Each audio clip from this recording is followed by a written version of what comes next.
আপনার বাড়ির আয়না ডিসাইড করবে আপনি কোটিপতি হবেন না কোটিপতি থেকে ভিখিরি হবেন। কারণ আপনার বাড়ির এই আয়না আপনার জীবনের উপর, আপনার ক্যারিয়ারের উপর এবং আপনার বাস্তুর উপর বিশেষ প্রভাব ফেলে। তো ডেফিনেটলি যখনই আয়না সঠিক পজিশনে রাখবেন, আপনার জীবনে উন্নতি, সমৃদ্ধি, মান, যশ, খ্যাতি, প্রতিপত্তি বৃদ্ধি পাবে। যখনই আপনি ভুল পজিশনে রাখবেন, আপনার জীবনে এর উল্টোটাই কিন্তু হতে থাকবে। তো আয়না কোন দিকে রাখা শুভ?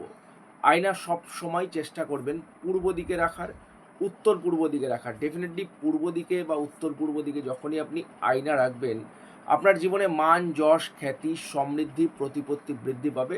100% আর্থিক উন্নতি ঘটবে। যখন আপনি উত্তর দিকে রাখবেন, অর্থ, সমৃদ্ধি বিপুল পরিমাণে আসবে। বাট উত্তর দিকে আয়না রাখলে আপনার জীবনে বা আপনার বাড়িতে রোগের প্রভাব বেড়ে যায়। অর্থাৎ অর্থ আসবে, বাট রোগে কিন্তু টাকা চলে যাবে। রোগ ভোগে কিন্তু বিপুল পরিমাণে আর্থিক লস হতে পারে। তো আয়নার সর্বোচ্চ দিক হলো পূর্ব দিক কিংবা উত্তর পূর্ব বা ঈশান কোণ। কিন্তু ভুল করে কখনোই দক্ষিণ দিকে, পশ্চিম দিকে আয়না লাগাতে যাবেন না। এটা কখনোই কিন্তু রাখা উচিত নয়। এটা আপনার জীবনে অর্থ, প্রতিপত্তি, যশ, মান, খ্যাতিতে বাধাপ্রাপ্ত করে, বাধার সৃষ্টি করে, আপনার উন্নতির পথে বাধার সৃষ্টি করে, এমনকি আপনার জীবনে আর্থিক লস বা অর্থহানি করিয়ে দেয়। ডেফিনেটলি এই দিকগুলোতে ভুল করে কখনোই কিন্তু আয়না রাখবেন না। আপনার বাড়ির কোন স্থানে আয়না আছে অবশ্যই কমেন্টে জানাতে ভুলবেন না এবং ভিডিওটি শেয়ার করে দিন।